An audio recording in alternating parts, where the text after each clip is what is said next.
వేదికపైన ఆసీనులైన గౌరవనీయులైన వేములవాడ శాసనసభ్యులు రమేష్ బాబు గారు, గౌరవనీయులైన జిల్లా పరిషత్ చైర్మన్ గారు, గౌరవనీయులైన టెస్కాప్ చైర్మన్ గారు, గౌరవనీయులైన రాష్ట్ర powerloom textile development corporation chairman గారు, జిల్లా గ్రంథాలయ సంస్థ చైర్మన్ గారు, జిల్లా రైతు బంధు సమితి అధ్యక్షులు, మన గౌరవనీయులైన మున్సిపల్ చైర్పర్సన్ గారు, అదేవిధంగా వేదికపైన ఆసీనులైన ఇతర గౌరవ ప్రజాప్రతినిధులకి, గౌరవ జిల్లా కలెక్టర్ గారికి, జిల్లా ఎస్పీ గారికి, గౌరవనీయులైన అడిషనల్ కలెక్టర్స్కి, ఇంకా ఇతర జిల్లా అధికారులకి, ఈ కార్యక్రమంలో పాల్పంచుకుంటున్న వివిధ హోదాల్లో ఉన్న గౌరవనీయులైన ప్రజాప్రతినిధులకి, అదేవిధంగా అధికారులకి, పుర ప్రముఖులకి, పాత్రికేయ మిత్రులకి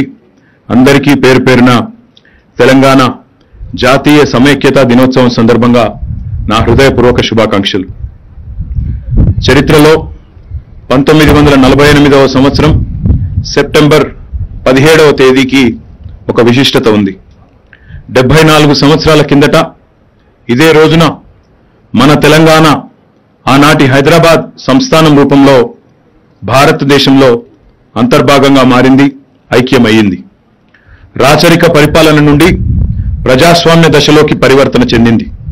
అందుకే ఏ రోజైతే తెలంగాణ భారతదేశంలో ఐక్యమైందో ఆ రోజుని ఈరోజు జాతీయ సమైక్యతా వజ్రోత్సవాలను ఘనంగా జరుపుకుంటున్నాం.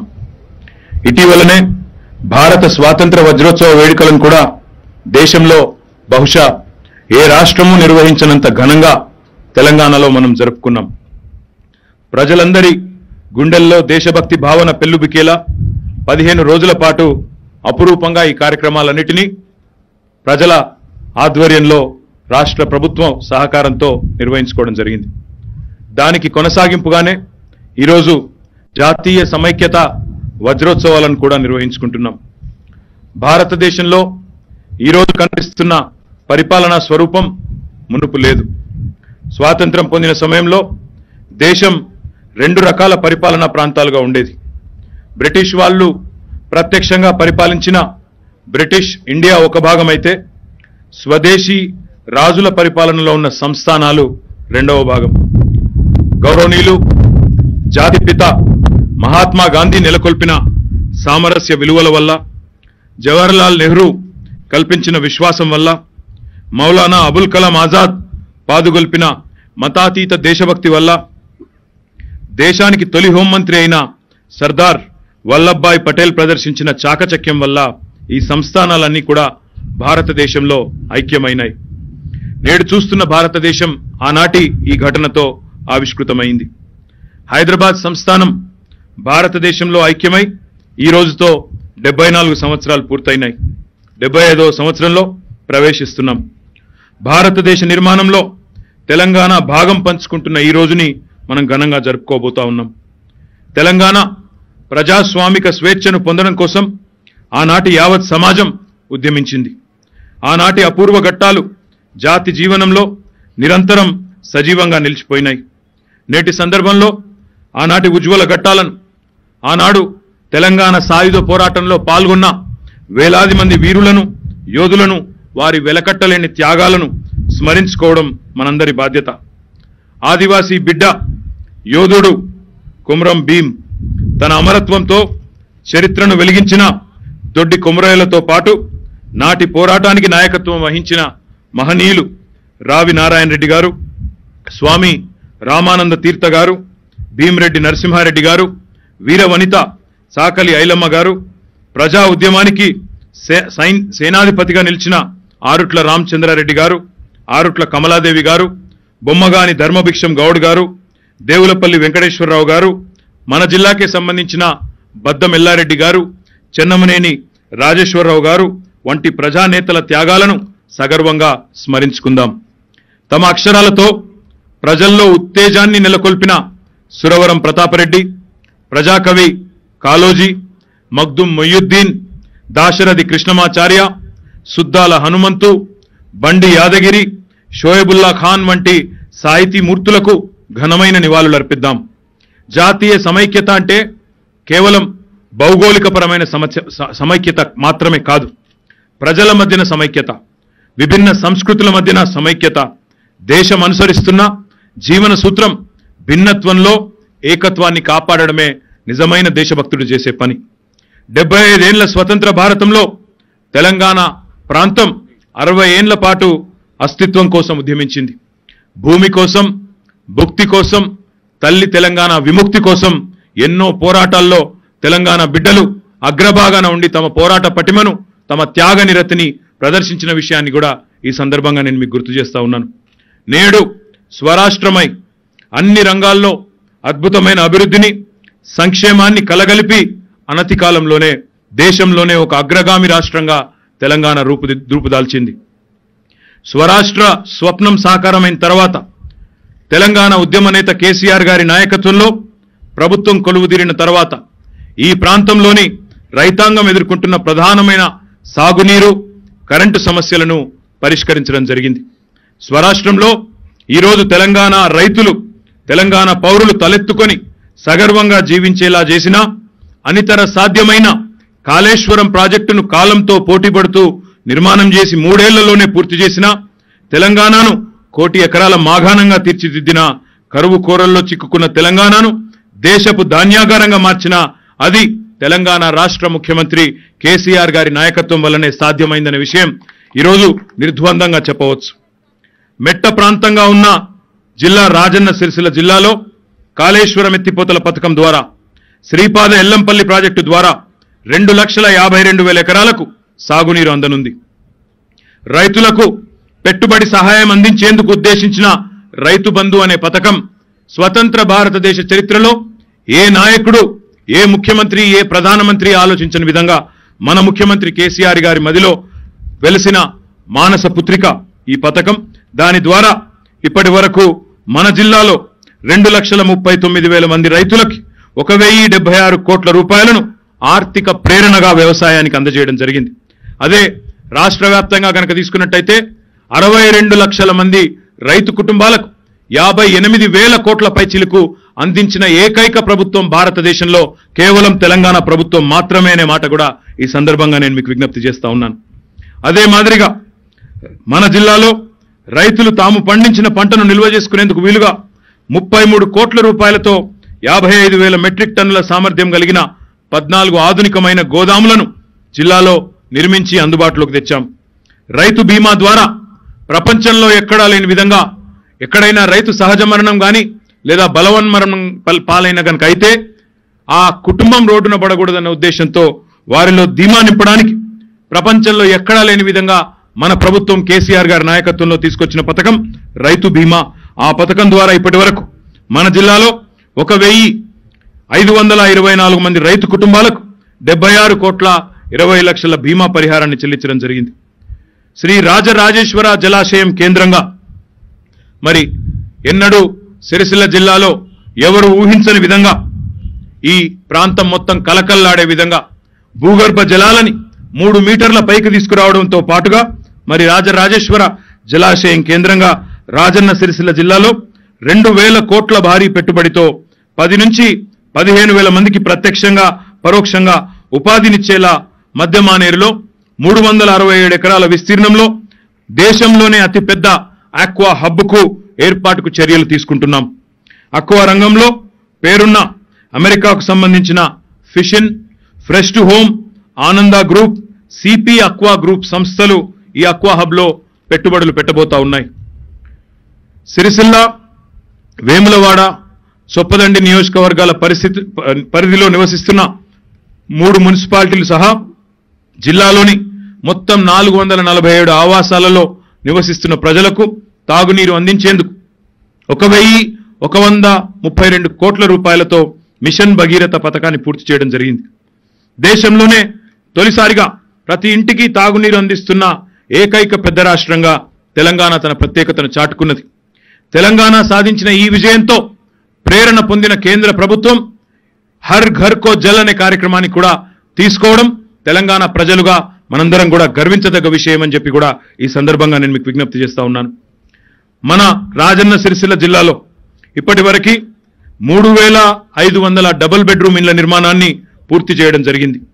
అన్ని మౌలిక సదుపాయాలతో నిర్మితమైన డబుల్ బెడ్రూమ్ ఇళ్లు పేదల ఆత్మగౌరవానికి ప్రతీకలుగా నిలుస్తూ దేశానికే సరికొత్త పందాను నిర్దేశిస్తున్నాయి. దేశంలో 28 రాష్ట్రాలు ఉంటే ఈ దేశంలోని ఏ రాష్ట్రంలో కూడా ఈ డబుల్ బెడ్రూమ్ ఇళ్ల పథకం లేదు. ఎక్కడా కూడా ఇట్లాంటి అద్భుతమైన కార్యక్రమానికి ఏ ముఖ్యమంత్రి ఏ ప్రధానమంత్రి శ్రీకారం చుట్టలేదు అనే మాట కూడా ఈ సందర్భంగా నేను మీకు విజ్ఞప్తి చేస్తా ఉన్నాను. ఇది కేవలం తెలంగాణకు మాత్రమే ప్రత్యేకమైన, తెలంగాణకు మాత్రమే పరిమితమైన అపురూపమైన కార్యక్రమం అనే మాటను కూడా ఈ సందర్భంగా జిల్లాలోని పేదలందరికీ కూడా నేను తెలియజేస్తా ఉన్నాను. సొంత జాగాలో ఇండ్లను నిర్మించుకునే పేదలకు ప్రభుత్వం తరపున 3 లక్షల రూపాయల చొప్పున ఆర్థిక సహాయం అందించే కార్యక్రమాన్ని తొందరలోనే మనం ప్రారంభించుకోబోతా ఉన్నాం. అభాగ్యులకి ఆసరాగా ఉండాలనే సంకల్పంతో రాష్ట్ర ప్రభుత్వం ప్రస్తుతం ఉన్న 1,07,000 పైగా ఉన్న నిరుపేద కుటుంబాల్లోని వృద్ధులు, వితంతువులు, వికలాంగులు, ఒంటరి మహిళలు, గీత కార్మికులు, చేనేత కార్మికులు, బీడీ కార్మికులు, వృద్ధ కళాకారులు, డయాలసిస్ పేషెంట్లు ఇంకా ఇతరులకు అండగా నిలబడడం సామాజిక బాధ్యతగా భావించి ప్రతి నెల 22,47,00,000 రూపాయలను మన రాజన్న సిరిసిల్ల జిల్లాలోనే పెన్షన్ల కింద పంపిణీ చేస్తున్నది. జిల్లాలో కొత్తగా ఈ ప్రాంత ప్రజల విజ్ఞప్తుల మేరకి 17,000 మందికి పెన్షన్లను ప్రభుత్వం మంజూరు చేయగా నిన్ననే మనం పెన్షన్ల పంపిణీ కార్యక్రమాన్ని కూడా ఇటు సిరిసిల్లలో అటు వేములవాడలో లాంఛనంగా ప్రారంభించుకున్నాం. కళ్యాణ లక్ష్మి పథకం ద్వారా ఇప్పటి వరకు మన జిల్లాలో 1,783 మందికి 160 కోట్ల రూపాయల 20 లక్షల రూపాయలతో, అదేవిధంగా షాదీ ముబారక్ పథకం ద్వారా 758 మందికి 6,64 లక్షల రూపాయలతో మనం ఆర్థిక సహాయాన్ని ఇప్పటివరకు ప్రభుత్వం అందజేయడం జరిగింది. దేశ చరిత్రలోనే మొట్టమొదటిసారిగా దళితుల అభ్యున్నతిని కాంక్షించి చేపట్టిన గొప్ప పథకం దళిత బంధు. రాజన్న సిరిసిల్ల జిల్లాలో దళిత బంధు పథకంలో భాగంగా మొత్తం 205 మంది లబ్ధిదారులను ఇప్పటికే ఎంపిక చేసి వారికి ఈ పథకం ద్వారా సేవ అందించడం జరిగింది. వీరికి లాభదాయకమైన యూనిట్లను గ్రౌండింగ్ చేసే పనులు కొనసాగుతా ఉన్నాయి. సంతృప్త స్థాయిలో దళితులందరికీ దళిత బంధు ప్రయోజనాన్ని ప్రభుత్వం అందజేయాలన్న సంకల్పంతో ఉన్నది. ఇట్లాంటి అనేక సంక్షేమ పథకాలతో సీఎం కేసీఆర్ గారి పాలన, తెలంగాణ సంక్షేమం భారతదేశానికే ఈరోజు ఒక ట్రేడ్ మార్క్గా, బెంచ్ మార్క్గా మారింది. ఆసరా పెన్షన్లు, రైతు బంధు, రైతు బీమా, వ్యవసాయానికి 24 గంటల ఉచిత కరెంటు, కళ్యాణ లక్ష్మి, 1000 దాకా గురుకుల పాఠశాలలు, అంబేద్కర్ ఓవర్సీస్ స్కాలర్షిప్ లాంటి ఎన్నో పథకాలు దేశానికి ఆదర్శంగా మారాయి. దేశంలో ఎక్కడా లేని విధంగా రాష్ట్ర బడ్జెట్లో 35% నిధులను సంక్షేమానికి, పేదల కోసమే వెచ్చిస్తా ఉన్నాం. నిరుపేదల ఆరోగ్య సంరక్షణకు రాష్ట్ర ప్రభుత్వం అత్యంత ప్రాధాన్యతనిస్తున్నది. జిల్లా కేంద్ర ఆసుపత్రి సహా వేములవాడ ప్రాంతీయ వైద్యశాలలో కార్పొరేట్ ఆసుపత్రులకు ధీటుగా అధునాతన వైద్య పరికరాలను సమకూర్చి ఖరీదైన వైద్య చికిత్సలన్నింటినీ అందిస్తా ఉన్నాం.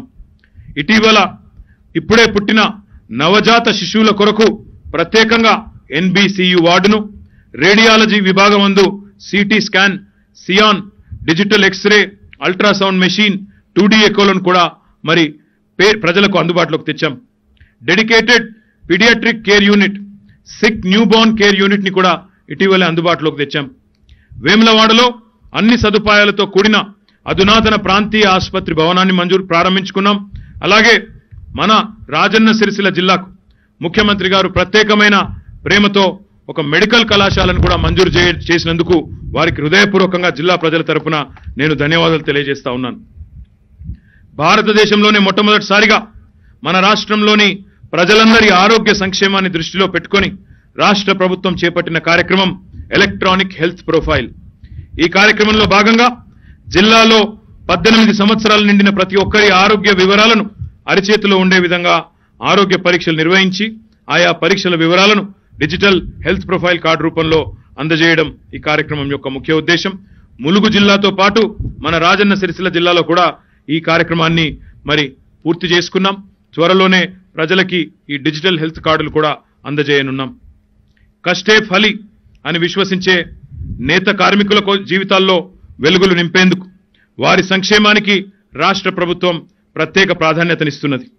మరమగ్గాల కార్మికులకు, ఆసాములకు నిరంతరాయంగా ఉపాధి కల్పించడానికి 2,500 కోట్ల రూపాయల విలువైన బతుకమ్మ చీరల ఉత్పత్తి, క్రిస్మస్, రంజాన్ తదితర ఇతర అనుమతులను కూడా రాష్ట్ర ప్రభుత్వం ఇస్తున్నది.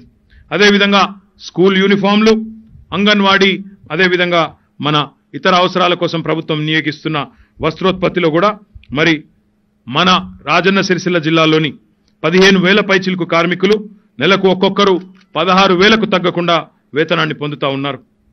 అలాగే గ్రూప్ వర్క్ షెడ్ల నిర్మాణం, థ్రిఫ్ట్ పథకం, ఉమ్మడి వసతుల కేంద్రం, నూలు డిపో, జనశ్రీ బీమా యోజన, కొత్తగా నేతన్నకు బీమా ద్వారా మరమగ్గాల పరిశ్రమ బలోపేతానికి రాష్ట్ర ప్రభుత్వం కృషి చేస్తున్నది. సిరిసిల్ల మండలం పెద్దూరు గ్రామం వద్ద, తంగలపల్లి మండలం పెద్దూరు గ్రామం వద్ద సిరిసిల్ల మున్సిపాలిటీలో విలీనమైన ఈ ప్రాంతంలో 60 ఎకరాల స్థలంలో 174 కోట్ల రూపాయలతో పనులు జరుగుతూ ఉన్నాయి. ఇప్పటికే 4,50,00,000 రూపాయల వ్యయంతో గోకుల్దాస్ ఇమేజ్ పరిశ్రమ స్థాపించబడి వందలాది మందికి ఉపాధి దొరుకుతున్నది. ఈ అపారెల్ పార్కు నిర్మాణం పూర్తయితే దాదాపు 8 నుంచి 10,000 మంది మహిళా సోదరి మనులకి గార్మెంట్ రంగంలో స్థానికంగానే ఉపాధి అవకాశాలు లభించబోతా ఉన్నాయి. వీటితో పాటు రైతులకు రైతు బీమా మాదిరిగా దేశంలోనే మొట్టమొదటిసారిగా నేతన్నకు బీమా కార్యక్రమాన్ని కూడా ప్రారంభించిన విషయం మీ అందరికీ తెలుసు. కార్మిక క్షేత్రమైన సిరిసిల్ల సహా తెలంగాణలోని దాదాపు 80,000 మంది చేనేత మరియు పవర్లూమ్ కార్మికుల కుటుంబాలకు ఈ బీమా వర్తిస్తుంది. ఇట్లా ఎన్నో సంక్షేమ అభివృద్ధి కార్యక్రమాలు మననం చేసుకుంటూ 4 దశలుగా జరిగిన తెలంగాణ ఉద్యమాన్ని, ఆ ఉద్యమంలో ఎందరో మంది వీరులు, పోరాట యోధులు చేసిన త్యాగాలను స్మరిస్తూ ఆనాడు సాయుధ పోరాటం, ఆ తర్వాత వచ్చిన ఇడ్లీ సాంబార్ గోబ్యాక్ ఉద్యమం, ఆ తర్వాత వచ్చిన తొలి దఫా తెలంగాణ ఉద్యమం, 2001లో మళ్ళీ తిరిగి పునఃప్రారంభమైన తెలంగాణ ఉద్యమం మన ముఖ్యమంత్రి కేసీఆర్ గారి నాయకత్వంలో, ఈ అన్ని పోరాటాల ఫలితంగా ఎందరో మంది వీరుల ఆత్మ బలిదానాల ఫలితంగా ఈరోజు స్వరాష్ట్రమై తెలంగాణ అటు అభివృద్ధిలో ఇటు సంక్షేమంలో ముందుకు దూసుకొని పోతున్నది. ఆనాడు తెలంగాణలో కులాలకు మతాలకు అతీతంగా సబ్బండ వర్ణం సమస్త జాతి ఏకమై చేసిన పోరాట చరిత్రను వక్రీకరిస్తూ ఆనాటి త్యాగధనుల ఆశయాలకు విరుద్ధంగా ఈరోజు మతపిచ్చి మంటలు రేపాలనే ప్రయత్నాన్ని కొన్ని విచ్ఛిన్నకర శక్తులు చేస్తున్నాయి. ఈ దశలో మనందరం పచ్చని పంటలతో బ్రహ్మాండంగా ముందుకు పోతున్న తెలంగాణని, ఇక్కడి మత సామరస్యాన్ని, ఇతర మతాలను గౌరవించే ఒక అద్భుతమైన సంస్కృతిని, వసుదైక కుటుంబం అనే భావనని మళ్ళీ ఒక్కసారి గుర్తు చేసుకుంటూ ఈ విద్వేషకర శక్తుల కుట్రలని వివేకంతో తిప్పికొడదాం. సకల జనుల విశ్వాసంతో తెలంగాణ సాధిస్తున్న అభివృద్ధిని ఇదే మాదిరిగా కొనసాగిస్తూ జాతీయ సమైక్యత దినోత్సవ స్ఫూర్తితో జాతి సమగ్రతను నిలబెట్టుకుంటూ ప్రజల మధ్యన ఐక్యతను చెదరనివ్వకుండా కాపాడుకుందాం. జై తెలంగాణ, జై భారత్, జై హింద్.